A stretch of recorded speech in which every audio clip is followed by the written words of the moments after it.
บายดีเด้อทุกคนเนาะสบายดีตอนฝนสืบเนื่องจากคลิปก่อนนั้นทุกคนเนาะไปกินข้าวแล้วกัน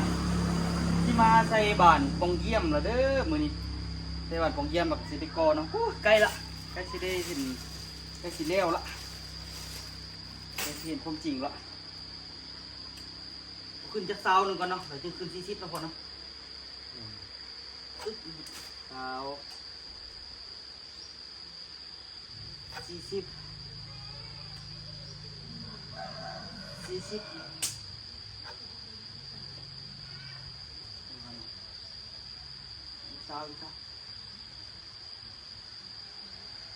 เราเสื้อเศร้าเลยเนี่ย40ไปแล้วเนาะเดี๋ยวจบอันนี้มาเศร้าต้องถึงเชื่อก็ได้เฮ็ดเป็นอ่ะตีคานเลยเนาะ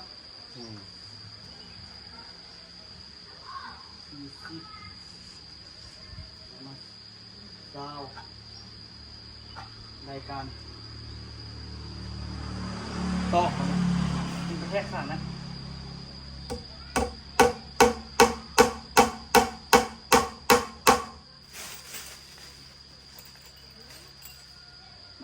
มักอ่ะงึดถูกว่ะงึดได้งึดถึงงึดว่ะ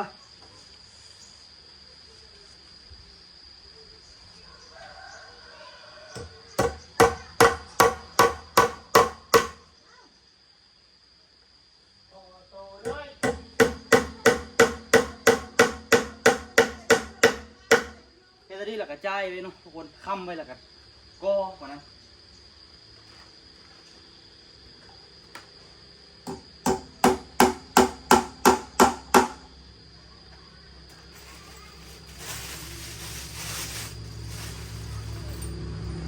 เรื่องนี้ใส่หลายสมัยก็ได้เพราะว่ามีคานอยู่ดีแล้วก็ใส่มันคนของงามนี่แหละ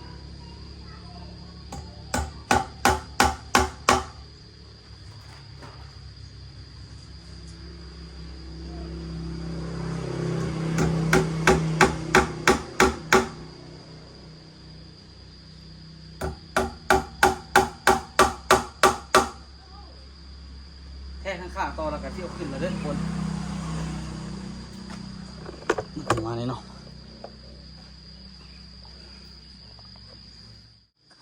หวาย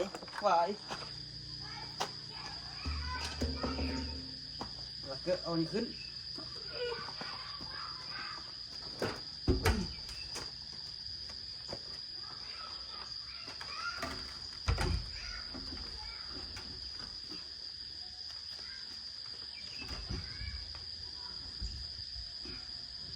ตรงนี้แหละ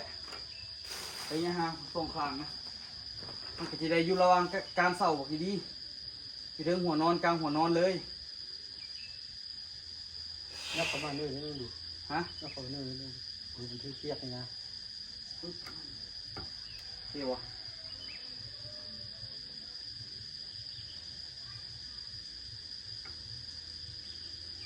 เนาะ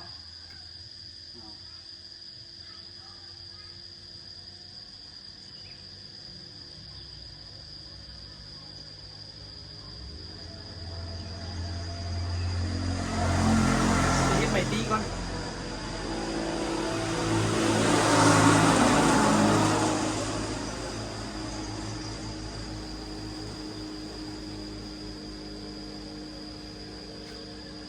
พอดีสบินั่นจริงจุกเกิดไปนี่อันนี้โตเอาใหม่อันนั้นบอกมาเพิ่นเป็นคนใหม่มาบอกพ่อจับนี่ไปฮะเดี๋ยวออกหรอกป่ายก่อนมันเคลื่อนหิ้วเอาใหม่อื่นรถยาน่ะเดี๋ยวแก้มันเคลื่อนนี่น่ะมันเขาต่อยเล็กออกขนาดยาน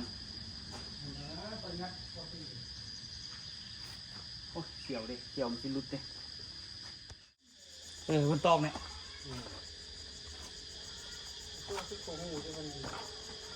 ฮะโอ้ยมันพอดีหูดีโคตร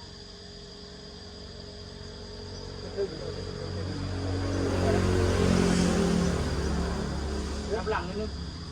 หลังนิดนึงโอเคโอ้เอาไว้นี่ก็ได้นะนี่นะ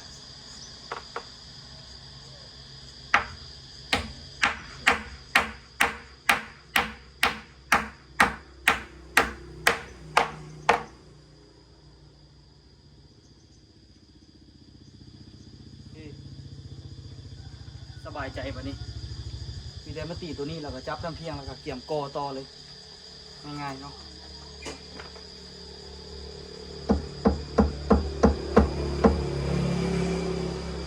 แปลงพอให้มันติดเพียกเลยพอละเกี่ยมสิได้เลยมาเล็กปิ๊กปอกแล้วก็ที่ข้านทับเพิงอีกที่ข้านทับเพิงอ่ะนะปองเยี่ยมอีกเกือบซื้อประตูโกไดกะให้มันพอดีเนาะผิดพลาดแต่ก็ยากเนาะตอกสลุมกันเนาะ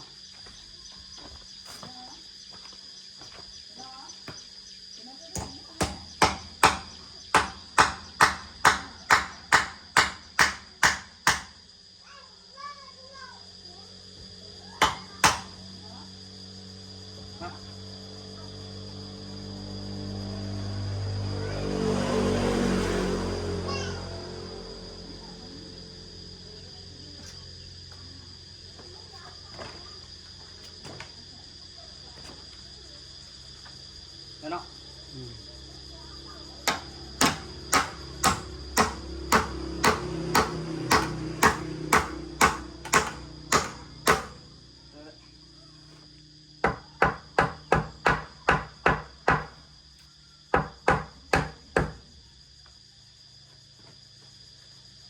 มันมาแทกตีรัดดีๆจบเขาเดี๋ยวสีแทกน้ำเทียงดีๆก่อนเนาะแล้วก็ตอกก้นมันชัดเจนแล้วก็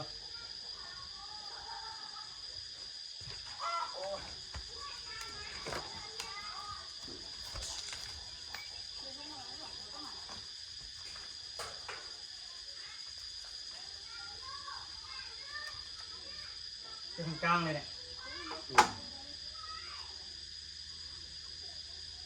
ปิดแล้วก็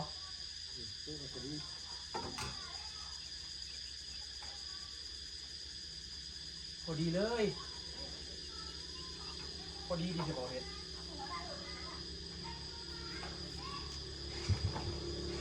โอ้ทางนี้ยังบ่ได้ยับมาทางนี้ยับทางไหน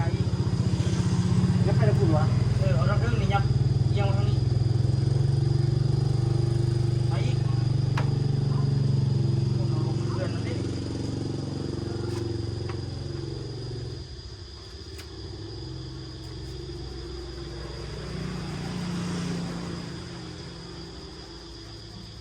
ยังบ่ได้ที่ต้องลุ่มนี่มันต้องอยู่ตอกตอก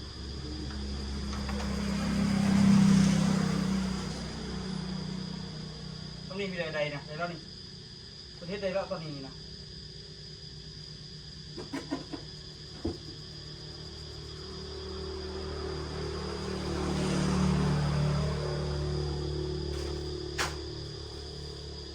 โตกับโคราชคือโตขนาดนี้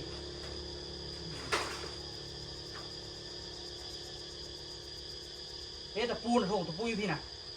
โถงตะปูอยู่นี่นะ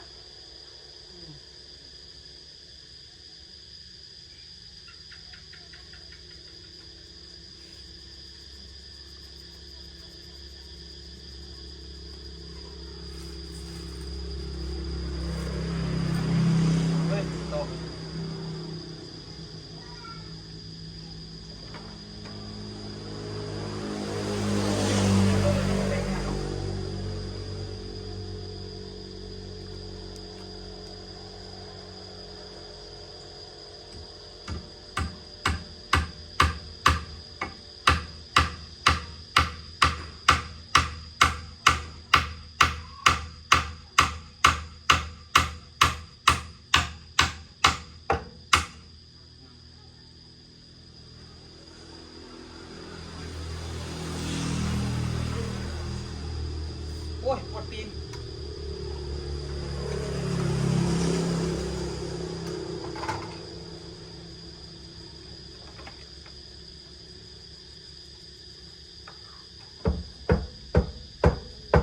รื่องโอเคละ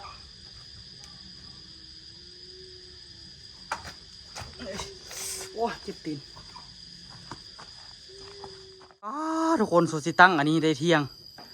ได้แบบชัดเจนเดี๋ยวนี้ตัวฮิปกออัดก่อนตัวตั้งดนบนดนส่วนมันสิได้ตามความเที่ยงที่ต้องการพยายามบ่ไปต่ำมันไหลที่สุดเนาะฮิปกอ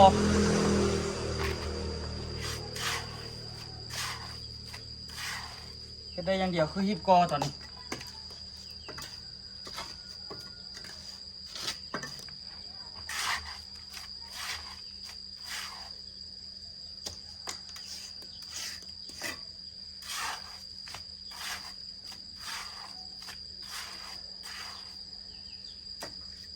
ที่จริงครับว่ามันโบโลงอีหลีนี่คือสิห้อนอีหลีแหละตัวนี้นี่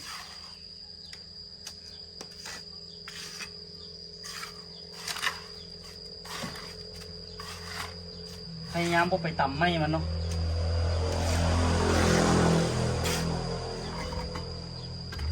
ฮิปโกอัดจากก้อน2 ก้อนเดี๋ยวมันจะอยู่ละเพราะว่าพื้นมันบ่จำเนี่ยพื้นโปร่งเยี่ยมนี่เอาเฮ็ดเท่าเทคานแล้วมันบละเอียดดีกว่าเลยนะหม่องสีใสนี่นะ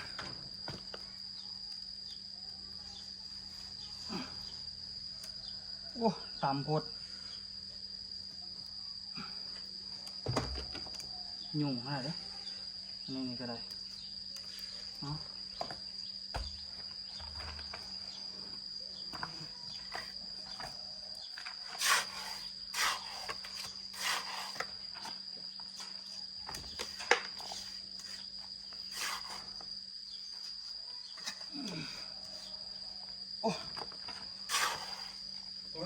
เส้นเล็กนี่ตัว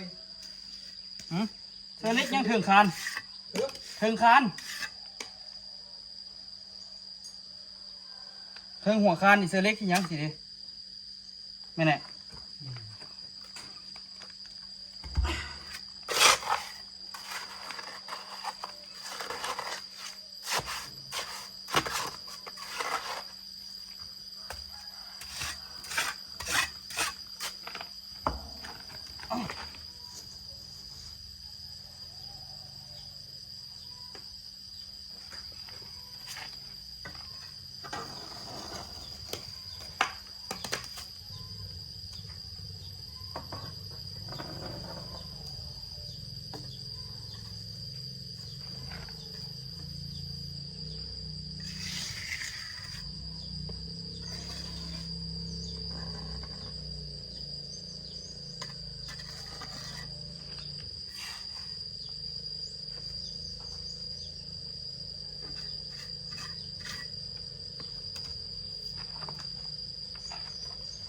โอ้เดี๋ยวขึ้นหนักอยู่ตัวนี้เพราะว่าคานมันขาดต่ำกว่าบล็อกอื่นเนาะตอนนี้เราเอาขึ้นสูงนิดนึงพอเบิ่งจากระดับฝั่งนั้นแหละเป็นฝั่งนี้มันสิต่ำกว่าเอาขึ้นสูงมันซ้ำมูนี่แหละมันจะงามเนาะตอนนี้ลำบากตอนหน้ากันที่สะดวก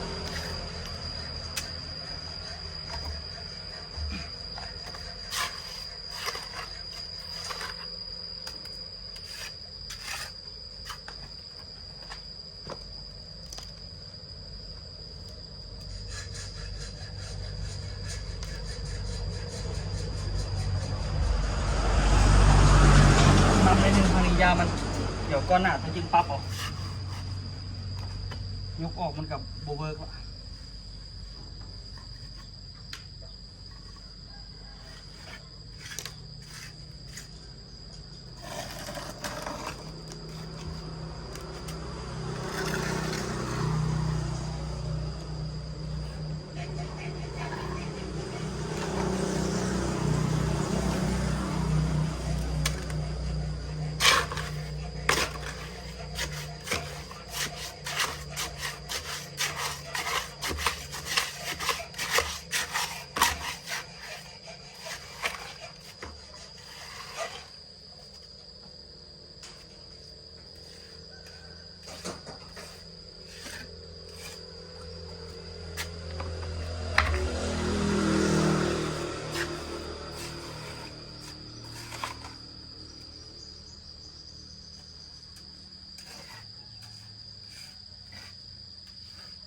มันยากกว่านี้มันจะคุงไหมนี่แหล้วบัดนี้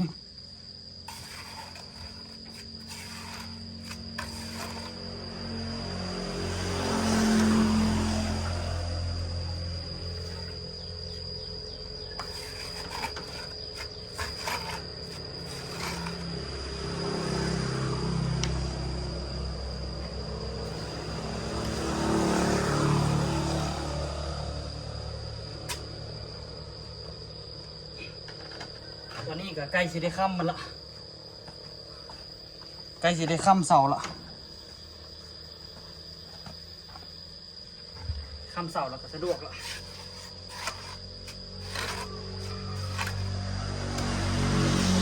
ใกล้สิเข้าค่ำวงกบปะนะวงเยี่ยมซะดอกค่ำเสาว่าซั่นโอ้แมงวันเหลืองกับไปตอมกล้องอยู่บัดนี้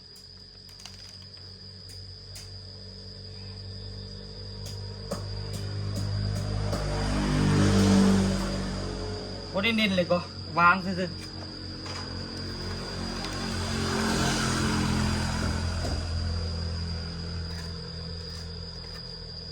เอาระดับก้อนนี้ยากๆเนาะ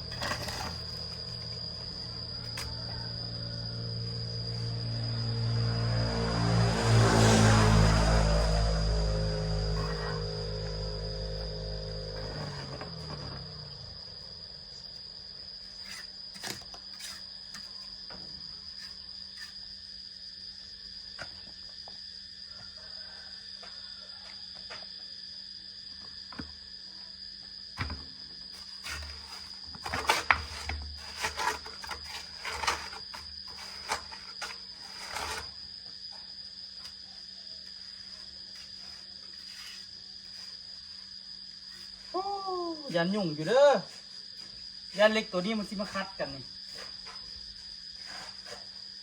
คัดอีหลีวะเพราะว่าเขาอุตส่าห์สิค้ำบัดนี้ค้ำปัดอันนี้ปัดคาเล็กนี่ครับยาตัวสิตอยบล็อกอ๋อมันจะให้มันได้โอบเนาะว่าให้มันได้คา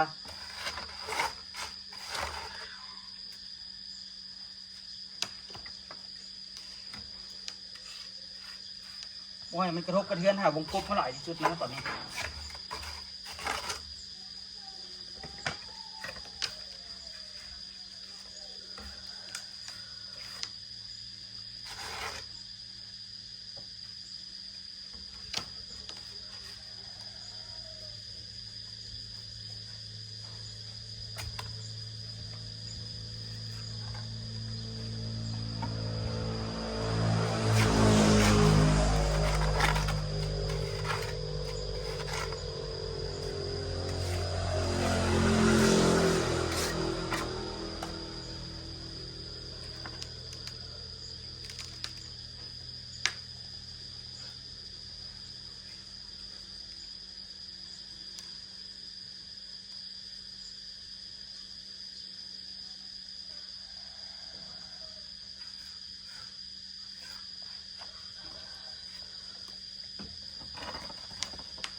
เดี๋ยวแพงเราจะตัดดีๆใส่ตัวนี้เนาะ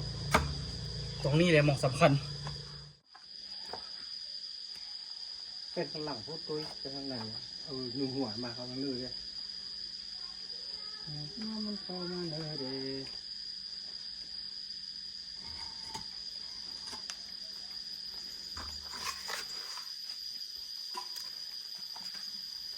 ว่ามันไปทางหลังโกด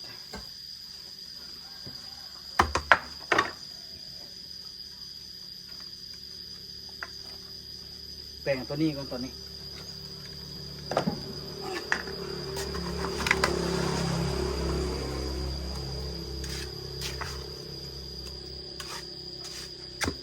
ตอนนี้คือเฮ็ดแซนด์วิชเนาะทุกคนเนาะแซนด์วิชเป็นอะไรแบบนี้แหละ เข้าไป ว้ายหลุดอ้ายเป็นยังไงวะนี่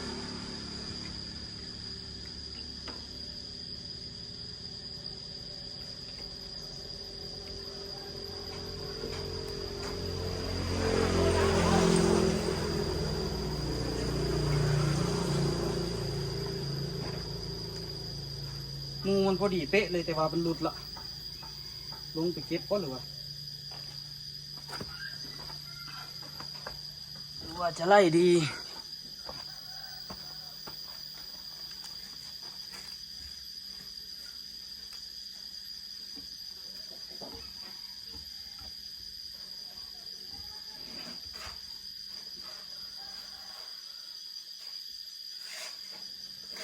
ยากเลยทุกคนบนทางนี้วงแคมนี่เนาะเดี๋ยวตัวแปลงไปซิมูเลตให้ทุกคนเบิ่งน้ำกันเรียบร้อยเนาะแถวที่หนึ่ง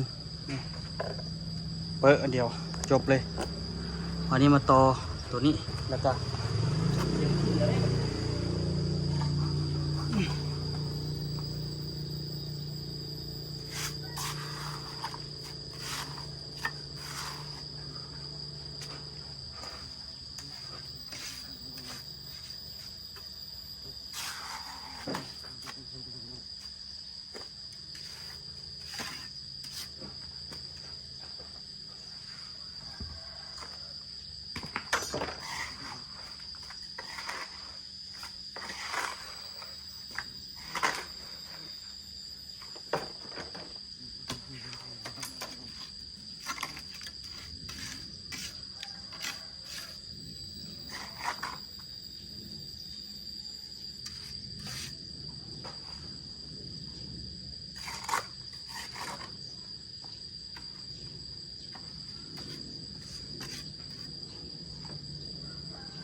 แล้วไปอีกแถวหนึงทุกคนโอ้ยว่าใช่มันได้นะนั่นอีก2แถวมันได้เกี่ยมที่คานบุ้งสิได้บ่ที่จริงเฮ็ดกลางคืนก็สบายกันในตอนสวยแล้วพักผ่อนแต่ตอนสวยกับบ่วันแล้วแหละเพราะว่าเฮามีอันนี้แล้วมันบ่ได้ร้อนเนาะใส่ดอกไฟใส่หยังไว้นี่จักดอกก็ดีคือกันกลางคืนเดี๋ยวนี้มันเป็นห้านแล้วทุกคนบ่คือเก่าละมันเป็นหลังใหญ่ละยุงเริ่มออกทุกคนมองนี่ยุงกัดแข้งกับขาเต็มเลยตอนนี้นี่ก็พยายามก่อไปเรื่อยๆนะทุกคนบ่ฮู้ว่าสิได้เพิ่มบ่อีกข้างละ2แถวแต่ว่าพวกคณะประตูกระป๋องเยี่ยมนี่ขึ้นอีกสูงอยู่จึงสิได้เทคานเนาะประตูนี่ก็ไว้ขึ้นจำพุ่นแหละแล้วก็จึงเทคานอีกบัดนึงส่วนประตูนี่ก็ไว้จำปลายนี่แหละจึงได้เทคานบ่ฮู้ว่าสิอันใดเท่าใดเนาะเรื่อยๆทุกคน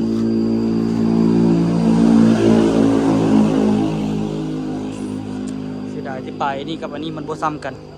อันนี้มันสิสูงกว่าเทคานกับมีบนสูงบนต่ำตีนกระปวดเงี้ยอยู่ตีนก็ได้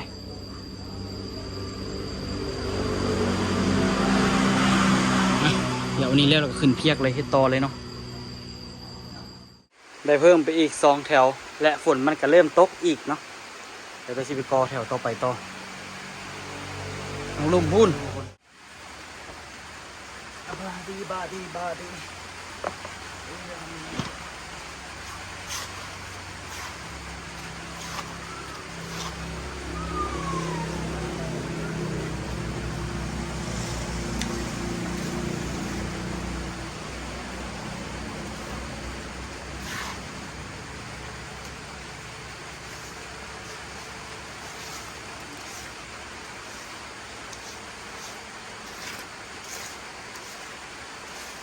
ผมคิดว่าตัวนี้มันที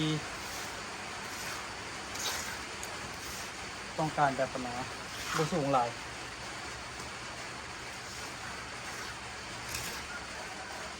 ลาดจะเลี้ยวไว้เหมือน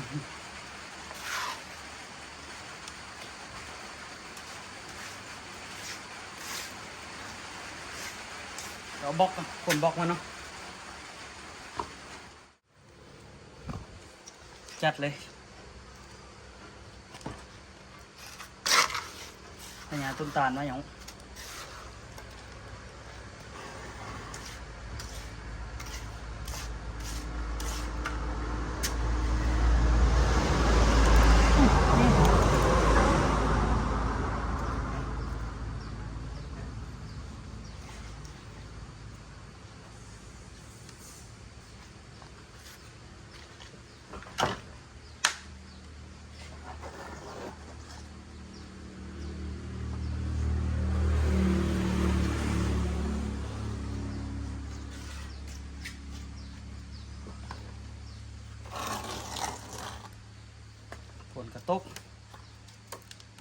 เป็น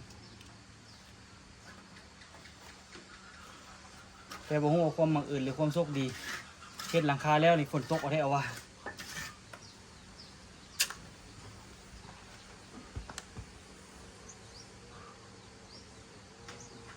โอเค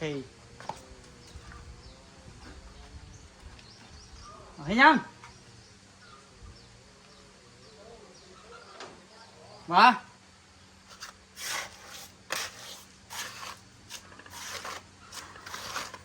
แท้เหรอตาลเอาแท้เหรอวะ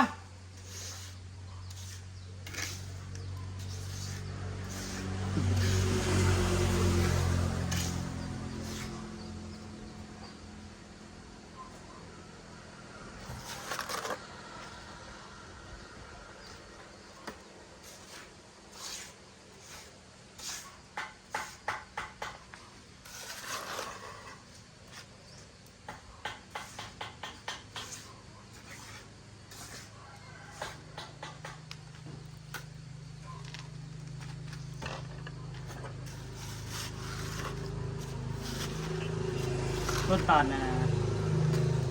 มาสิเกียมเจโตไอ้ตังขายแล้วเอาสันอ้าวลองดู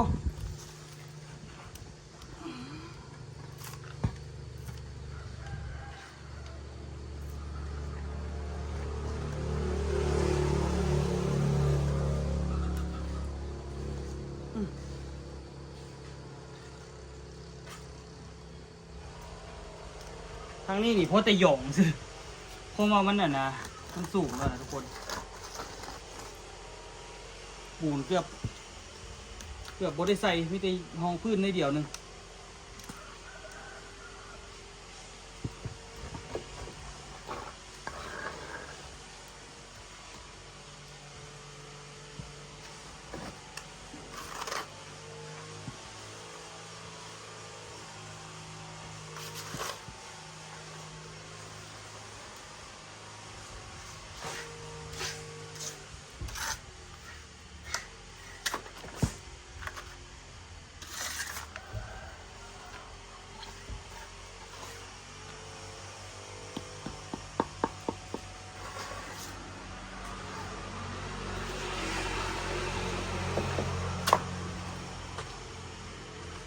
ตอนนี้เลี้ยวไปเพิ่มเป็น3 แถวนะทุกคนเนาะตัวนี้3 แถวตัวนี้ยัง2 แถวแต่ตัวรู้สึกก็ปวดตีนแห้งเลยนี่ปวดเงียกเลยยืนเจ็บเจ็บว่ะแต่ก็สิได้เฮ็ดต่อไปทุกคนทางนั้นน่ะก็ขึ้นอีกอันนึงแล้วก็คือสิได้เทคานเนาะตัวนั้นแต่ตัวนี้ยังได้ก่อขึ้นอีกหลายอยู่ส่วนสิฮอดถึงเนาะทุกคนอันนี้ต้นจนฮอดถึงพู้นแหละจนฮอดถึงพู้นแล้วจึงได้เทคานบัดเดียวอันนี้กับปนกันไปนะทุกคนนานพอสุดเซล่อไปเอาตะกอทางนั้นตัวปวดตีนเงียกเลยเดี๋ยวนี้ปวดขนาดปวดห้อยเหยียบเล็กเนาะเดี๋ยวก็สิสู้ๆเลยทุกคนมาถ่าเบิ่งทุกคนจดสิเฮ็ดแล้วสิหมดหลายปานใดพอทุกคนในมื้อนี้เมื่อยปวดตีนเงียกเลยมื้ออื่นต่อเนาะทุกคนเนาะไปเจอกันคลิปหน้าเด้อมื้ออื่นนี่ได้เทคานตัวนี้เทคานตัวนี้เราก็อาจจะได้กอข้างๆนี่ต่อนะทุกคนเนาะไว้เจอกันคลิปหน้า